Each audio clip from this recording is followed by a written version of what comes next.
This is the demo of Azure Batch plugin. Let's get started. We'll go to Design, Workload Designer, create new job definition. We can search for Azure Batch.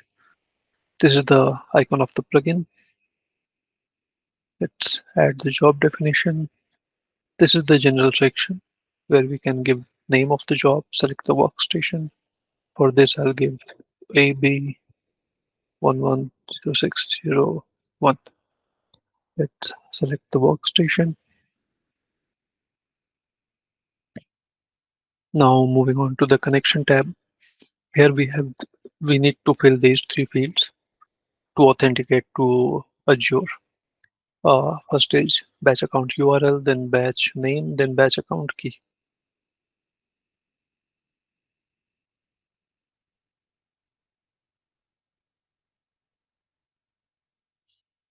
Using test connection, we can authenticate to Azure. So the test connection is successful here. Okay. Now move on to action tab. Here we have option to add job schedule with these two approaches.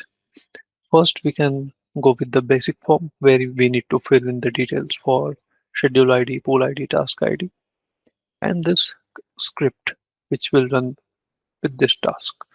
We have two options here. Either we can choose it from any existing file or we can build the same from command line script.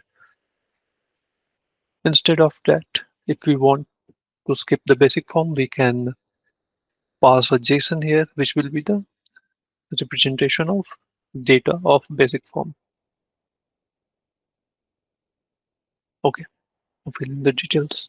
I'll give this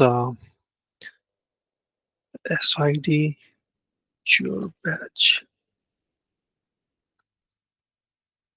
Okay,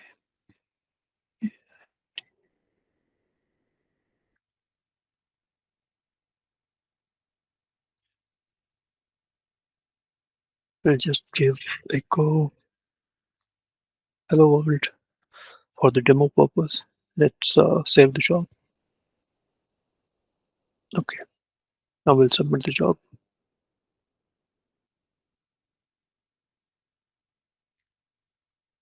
It is submitted. Now let's check the same. Okay, it's in running state.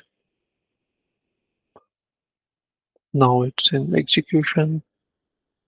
And if you see the job is successful, we can check the job log here. Job running is Azure Batch. Status is successful. These are the details for SID. I mean schedule ID, pool ID, task ID, whatever we have given. And this is the state of the job which we had added.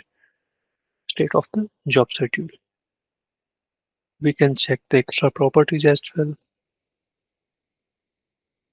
These are the extra properties associated with the job.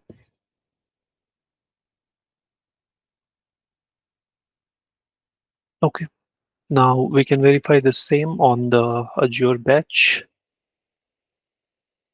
Okay, refresh this. Okay, let me search.